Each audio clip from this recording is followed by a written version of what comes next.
Hello, this is Ilapod and another stream of the game, the house in Fata Morgana, 18th already, but it's still a lot ahead of the story, I guess. Right now we behind the door number 4, um, in the 11th century, yeah, probably, or maybe 12th. I don't remember exactly. So the mate told us that this is the origin of at least white-haired girl when she first time visited this mansion and met this guy Michel Michael. Mm, let's be Michel. So let's return to our story.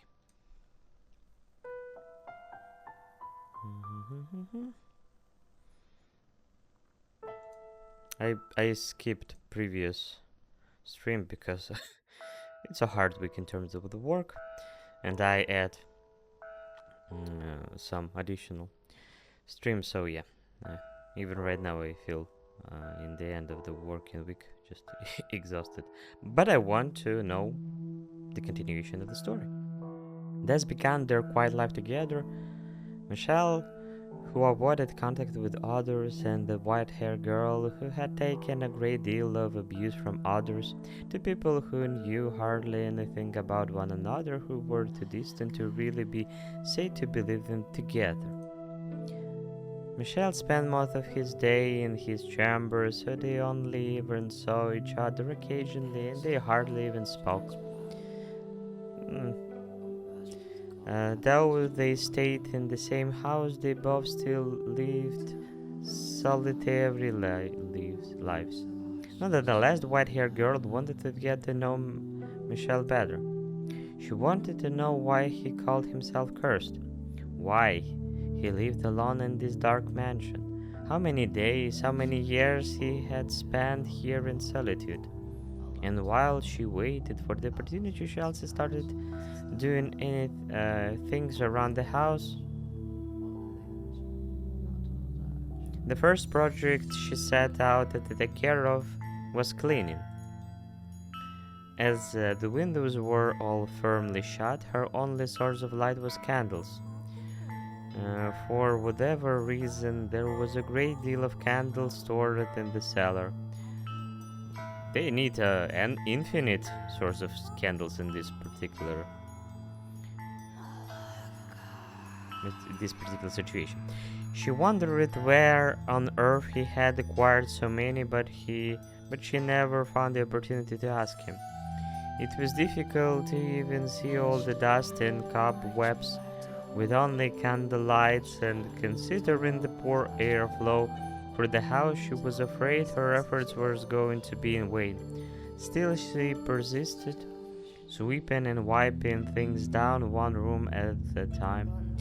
Eventually, she made her way to the library. The dust that had settled there was much heavier than in any other room, which, with each breath, she had to fight back coughs. It was not a room one would normally be comfortable spending much time in, but the sight of so many bulky volumes leaning the shelves sent her heart a flutter with delight. There are books. Incredible, real books. Wait a second. Books? In 11th century?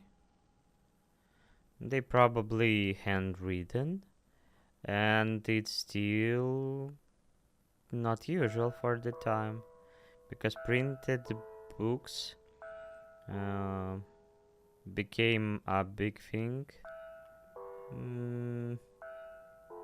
14th, 15th century, maybe even 16th, middle of Middle Ages.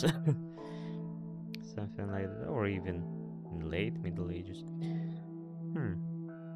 So yeah, every book can cost a fortune in this time. Hmm, interesting. The white-haired girl had never seen a book before. She had heard people describe them, but that was the first time she had ever seen one for herself. Parchment was a very valuable commodity in that era. It was something monks or scholarly priests made use of, and not a material one could easily acquire with some degree of social rank. Yeah, books were not printed with machines but copied by hand. Yeah, a single volume took an incredible amount of work to create. Even the process of binding was an art. Binding. Standing before a shelf, she stared intently at the spines. There's so much dust. Does he not read any of them? Just a peek. Just a tiny little peek. She said, making excuses to the empty room as she reached her hand toward one of the books. And if she just a regular village girl, she probably can't read. But who knows? The tome that caught her eyes was on the upper shelf. It bore gorgeous jade embossing and looked like it belonged in a treasure chest. Almost. And though she tended to act older than her age, the white-haired girl was still in her early teens and not especially tall. Even standing tiptoe, it was still just barely within reach. At the long last, her slender fingers made contact with the spine, and she began to pull the book toward her. Ah! The library had said abandon it for some time, causing the covers to stick together. So when she attempted to pull one out, several others tilted with it. And then, almost all the books on the shelves came avalanching down on her. Oh. The white-haired girl groaned, buried on the mountain of parchment. She hoped she had not damaged any of her host's valuable collection, for the mess was enough of a setback already in her attempt to express her gratitude. Looking around, she saw one volume that was almost torn in half. She did not know whether it was in that condition before or that it had happened in the fall, but nonetheless she felt horribly guilty. Sitting there, unable to get back to her feet, the tears began welling in her eyes. Then suddenly a shadow fell over the dejected girl. It took a book in its hand and returned it to the shelf. For a brief moment, the shadow's hands reached hesitantly toward the white-haired girl, then changed course toward the other book. It was Michelle. There was a hint of perplexity in his otherwise emotional eyes. Perhaps he had heard the noise and come to see what had caused it. I'm so sorry, your books. What were you doing? I'm sorry, I wasn't trying to make a mess. I didn't mean to damage such precious books. There's no need to panic. I'm sorry. You make it sound as thought I admonishing you. What? Did you want to read the book? I do, but that's not what I originally came here to clean. Clean? Yes, I felt guilty simply being idle. And it said you could do as you pleased, but you have no responsibility to clean anything. I just ended up making a bigger mess anyway. You needn't apologize. Okay. If you want to read, help yourself to any of the books. But I don't know how to read. I just thought the cover was pretty, so I wanted to hold it. You are free to use them however you wish. If looking at it enough for you, by all means. There's all your books, aren't they? They are. That's incredible, you have so many. It must have taken you a long time to acquire them all. One per month. It's still impressive. What? My family sent me one every month. Every month? The white-haired girl turned her gaze back over the shelves, squinting her eyes and beginning to count. When she finished, she was in awe. There were in excess of 100 books on the shelves, which meant he had lived there in solitude for many years. She was at a loss for words. There's a dull tomes, dreadfully inoffensive, is not even interesting enough to waste a few hours with. Decoration is all they are good for. I see. If you can put them to some use, then perhaps my having them won't be entirely meaningless anymore. I'm going to return to my room. Don't feel obligated to clean up. Just a minute. Was there something else? Could you tell me your name? I just realized I never asked for your name. Not knowing what to call you will make a conversation awkward. You don't need my name to. I want to though. Michelle. Michelle? Like the Arhang. Or... Then it's maybe more Michael, but Michael spelled different, I guess. The name suits you quite well. It suits me. It does, although it's difficult to see you in the dark. You seem to be a very handsome man, befitting of your name. I beg to differ. Giving me his name in the highest form of mockery. I expect the real Archangel is probably rather annoyed by it. I don't know. I think it's a wonderful name. And you are? No, never mind. Oh, my name? My name is Giselle. Giselle? We first time find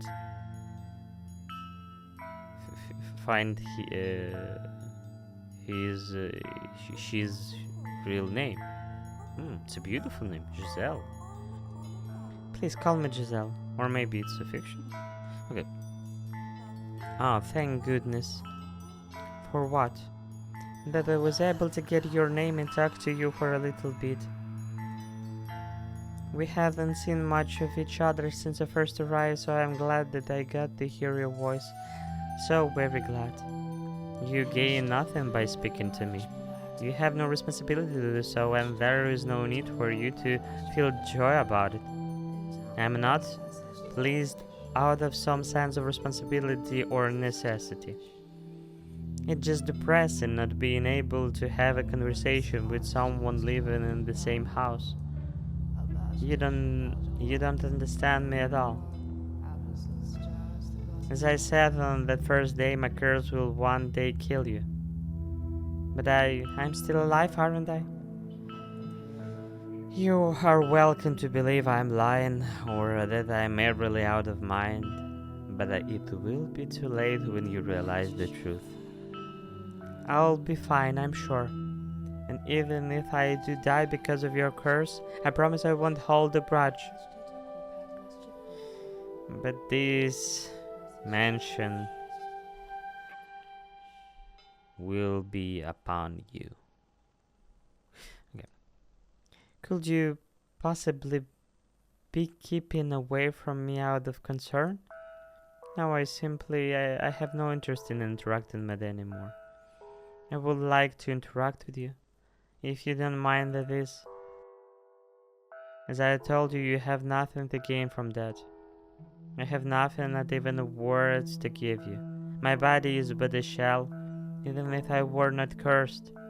My presence will do naught but cause you discomfort. I don't think that's true. I don't believe that there's anyone in this world with absolutely nothing. There's plenty inside you simply haven't noticed it yet. And not all of it will only cause other pain either. If you truly believe those words, then you are foolhardy girl. How can you trust someone you only just met? For that matter, how do you not resent anyone? Resent them? I can take a guess as to why people call you a witch and why you had to flee all the way to this mansion. Your white hair and red eyes, that abnormal, seemingly inhuman appearance drew their condemnation. And I can think of any number of reasons they might have started treating you less than human. Perhaps people around you experience a misfortune, or perhaps there is a natural disaster, a famine, a plague, some kind of external phenomenon, and you were their scapegoat. Yes, you are, but in large correct. Then that would make me as unworthy of your trust as anyone else. I make no claim to having your interest in mind. Goodbye.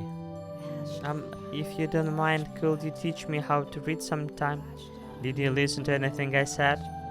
I listened, yes. I have no intention of idolizing you. I don't expect you to do anything for me, and I don't wish to burden you in any way. I simply wish to be allowed to be at your side. It does not matter to me what kind of person you may be. That is all I want. I apologize for keeping you. Please consider it if it's not too much trouble. As the master of the house, Michel, made his way out of the library, he appeared to be slightly rattled. Perhaps the white-haired girl's determination had ignited something in his chained heart. Or perhaps it was something else. She stared toward the darkness into which Michael had disappeared. Then she carefully wrapped her arms around the jade-imposed Tom, a soft smile spreading across her lips. He's a decent man, I'm sure of it.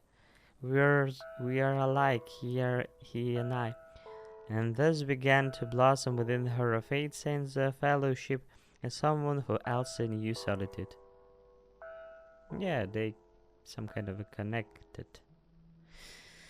But different in another way.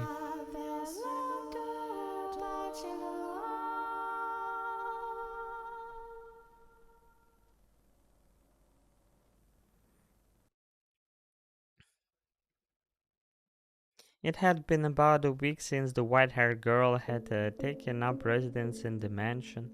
Staying in that house, deprived of light, was, I imagine, a very claustrophobic experience. To anyone blessed enough to have sunlight as a part of their everyday lives, it would have been unbearable.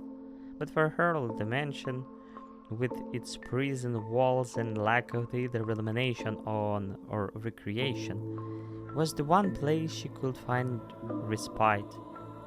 She and Michel continued to be distant, however. He spent most of his time in his chambers, which he had explicitly told the white-haired girl to stay out of, leaving her unable to close that gap. Nevertheless, on the occasions they did cross paths in the hallway, their eyes would meet, if but briefly. It was never for more than a few seconds. Whenever she saw him, she made a point of giving him a little smile. He never said anything, but still, when she had first arrived, he would not have even met her gaze. He seems to be taking more and more notice of her. One day, the white-haired girl stood in the cellar, a frown on her face. Well, this is troubling. I can go down to the village, but if they don't do something soon. The cellar was where the food was stored, an assortment of non-perishables, and dried foods, smoked meats, and cheeses. Her daily meals were taken from the supplies there.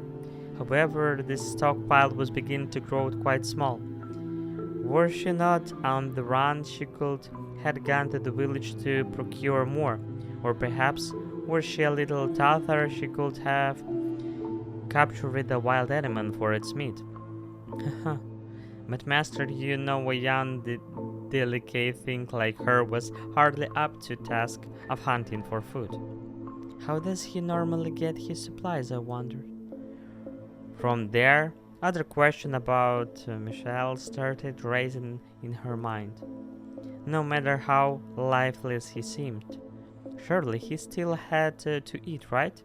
The white-haired girl nodded, that made her way out of the cellar, intending to head for his bedchamber. Um, but on her way there, she spotted him standing by the entrance, staring motionless at the door lit by a single candle.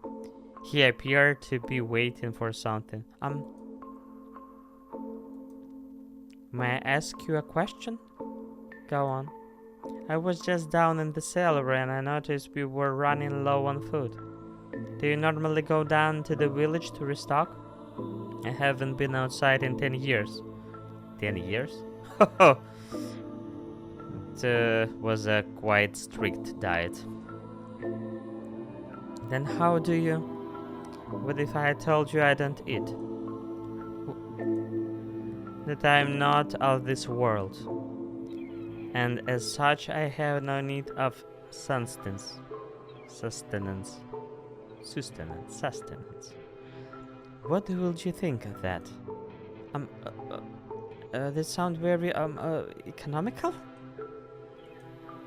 If you can survive without having to eat, it's one less thing to worry about. If it were possible, I'd like to have that ability too. It would seem trying to frighten you is a waste of time. Huh? Was I supposed to be afraid? Never mind, it doesn't matter. You ask about the food in the cellar, it's getting to be about that time. Wait and you will find out. What do you... It's here. Oh? If you want to know where my supplies come from, open the door. But I'm in hiding. There is no one at the door anymore. The knock is nothing more than a signal. A signal? The white-haired girl turned over Michelle to press him for more information, but he averted his gaze. Find the answer yourself, he seems to be saying. She took several moments to gather her will, then marched over to the door. So bright. The sunlight, which she said she had not seen in some time, was so bright it seemed to burn her eyes. Although the sun itself had not gotten any brighter, she had simply spent so much time in the dark, her eyes were no longer accustomed to that much light. The color of her eyes made them quite sensitive to light already, so when she stepped outside, her whole world went bone white. The white-haired girl stood motionless for 10, perhaps 15 seconds, and when her eyes had finally adjusted to the light, what's this? She noticed a crate on the ground at her feet. She turned her head back to ask Michael about the box, but the mansion was so dark it appeared to be wholly severed from the outside world. From where she stood, she was unable to distinguish Michelle from the shadows. A pang of nervousness struck her. She wanted to return to the darkness as quickly as possible. The white-haired girl had come to earn for that world without a light more than the one with. The crate was fairly hefty. The slightly built girl had considerable difficulty bringing it into the house, but eventually she did manage to drag it through the front door. And then everything went dark once more, except for the faint flicker of candlelight floating in the air. You can leave it there. I'll take care of the rest. Without a word, Michelle approached her and the box, withdrawing a knife. Then he had evidently kept hidden somewhere on his person. With it, he cut through the rope that bound the box. Go on, open it up. At his insistence, she placed her hand upon the lid. She had no idea what lay inside this unexpected delivery. Whoever had brought it was already long gone. Staring at the strange box, she was racked with nervousness. However, what she found when she pushed aside the lid was completely ordinary food. Huh. Is something amusing? It was just rather anticlimactic. Here I was worried about what might be inside. We were just talking about the supplies in the cellar. So we were. It completely slipped my mind. This should last us for some time. It's all preserved, just like what's in the cellar. But I don't understand. Who will deliver all of this to you? There should be a book in there as well. What? Oh, there is. It is. In the library, he said. That's his family sent him one book a month. Does that mean these books came from them?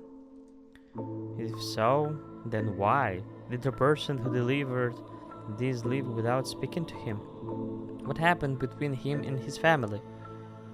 Is he here because they want him here? Or perhaps he chooses to be here? Take the book to the library, please. I will bring the rest of the supplies to the cellar. It's a big box. I am sure you could use some help carrying it. That won't be necessary. Take the book and go. But fine, then stay here. I'll take care of everything. Wait, hold on, please. What is it? You don't have to answer this if you don't want to. And I'm not trying to pry, but I can't help but be curious. Say what you have to say, please. I was wondering if you could tell me why you live here in this mansion. Why did whoever delivered this book leave before you even opened the door? Could you perhaps be imprisoned here?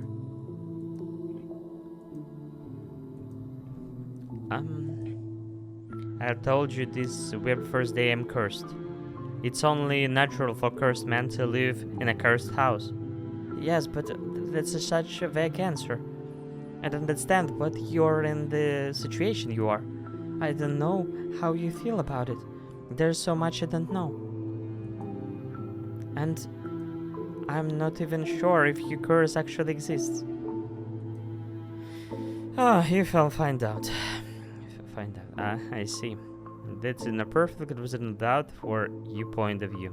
From your point of view, having been branded a witch because of your appearance, it would make sense that you would think my curse might be fabricated, or perhaps a metaphor for something else. Alright then.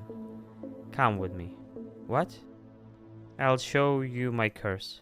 Oh. As he turned on his heels, the white-haired girl caught a glimpse of what appeared to be a smirk on his face, like the whole thing was some kind of sick joke. That smile carved into his mask was far colder than any look of annoyance or rejection. But despite the twinge of nervousness, she still followed after Michelle. As much as he might have stood out in the crowd with such height and long hair, his presence was almost entirely eroded away by the darkness. She felt that he could simply fade away into nothingness, and at any moment. Many things are buried here. Huh? Mice, insects, wildcats, and dogs. Have you ever thought it's strange how little life there seems to be around this mansion? You're right. I haven't seen a single creature since I arrived. The only sound you can hear is the wind blowing. Now that you mention it, it seems peculiar. They were all killed by me, or rather, they lost their lives because of me. You have your answer now. A butterfly fluttered in its way into the ruined garden, dancing up and down through the air. Michel held out a finger before himself, and the butterfly, mistaking it for a branch, drifted down upon it to rest its wings. Had the scene stopped there, it would have been a picturesque moment. All that comes in contact with me loses its life. My skin, the breath I exhale, my flesh and blood, it poisoned to all life. But the butterfly's movements began to slow.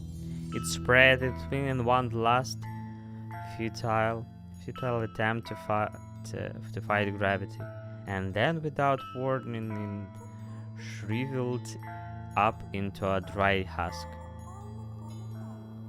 It's dead, all dried up and lifeless. Like it's been dead for days. It's like his finger drained all the life out of it. Is this his curse? Is that even possible? But I saw it with my own eyes. If this is his curse, though, it explains much. There's more than just insects and animal corpses buried here too. Servants who came to visit me long ago are here and beneath the ground, under our weary feet. Oh, it's dark. That's why the servant leaves before I open the door. Should he touch me? Should he get near me? His very life is in danger. Not one is interested enough in seeing me to take that risk.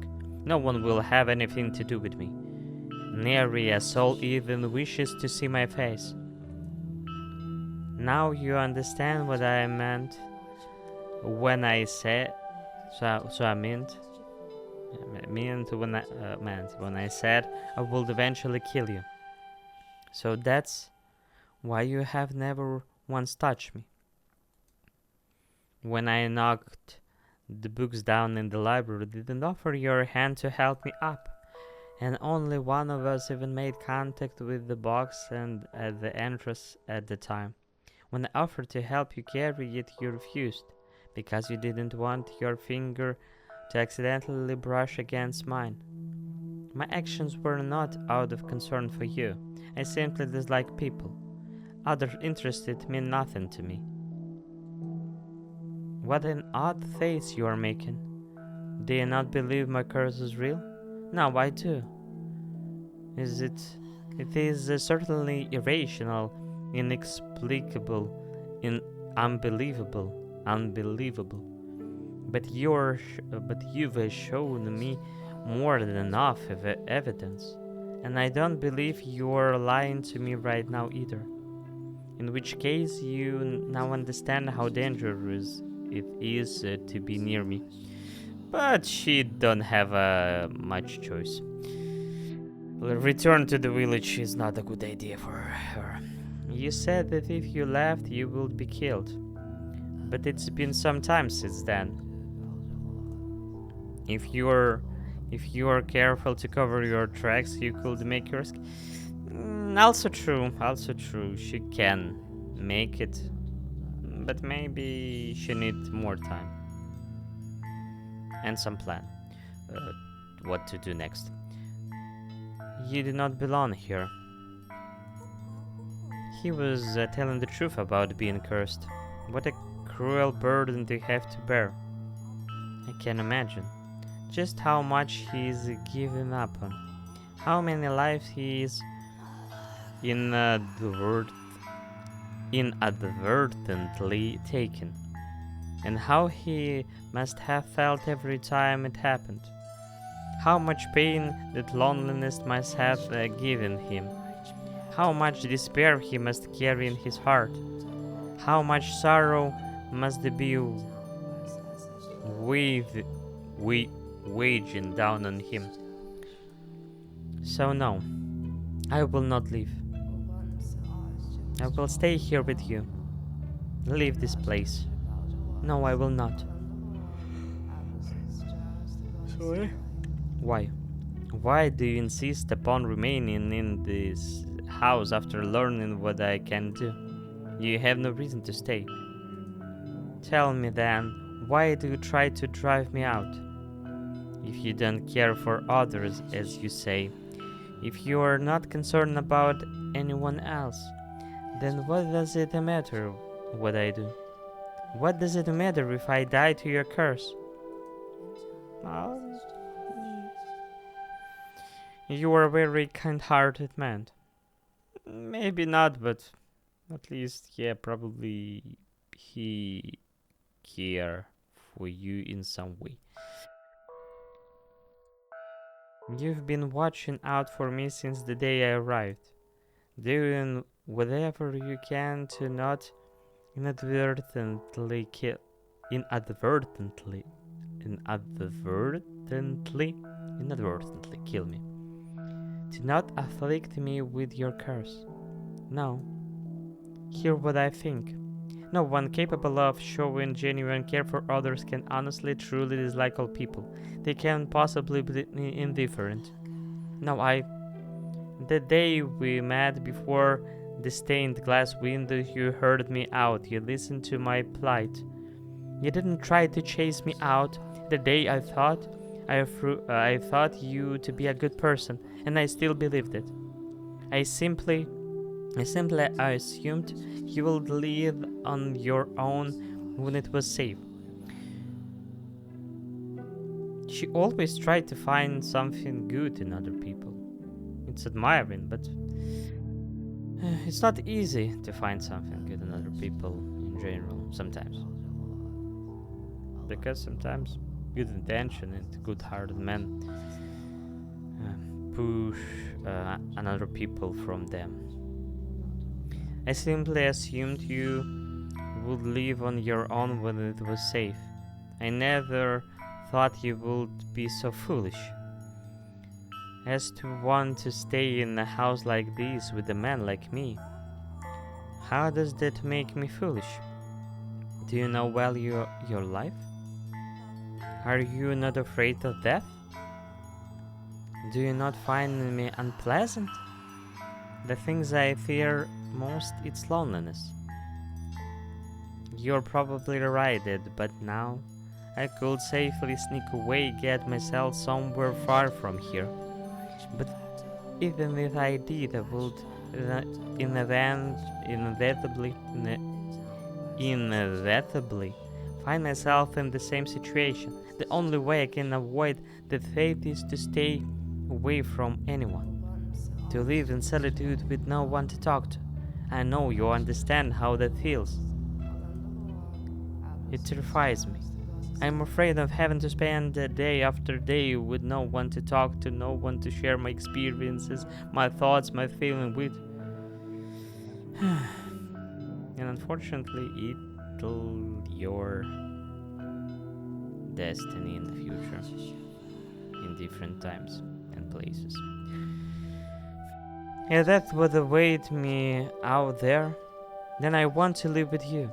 I want you to be an essential part of my life. Impossible. Please, don't chase me out. You are a cruel girl. Never again will I allow myself to get close to someone, only to watch them die. Never again. My mother was the first to die. It happened shortly after my birth. Next was my wet nurse. Two deaths could be considered a coincidence, But as the number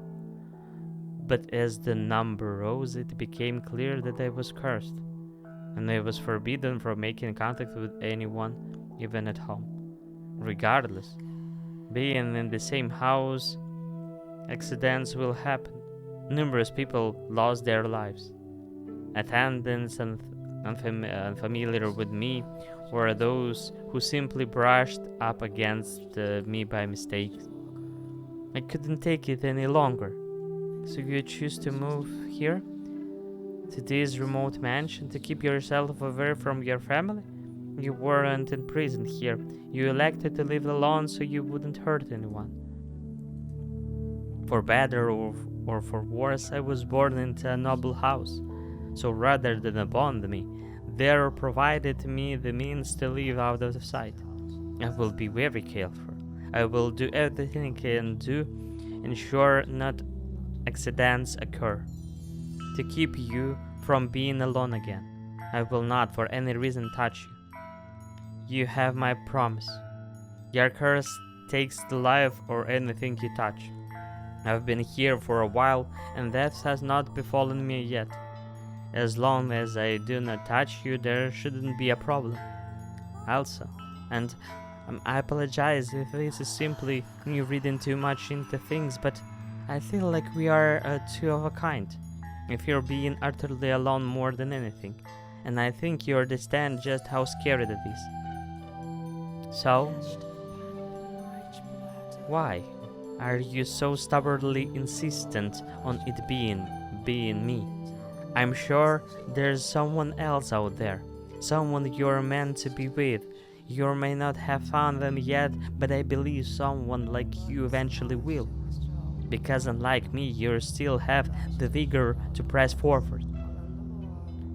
It has to be you, I'm certain of it. Why? Because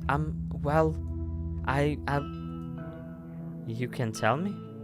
No, I can't, please don't get upset with me. I think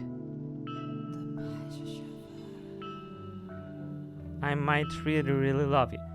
Ah, poor girl again. Her love is some kind of a poison for her. Indeed.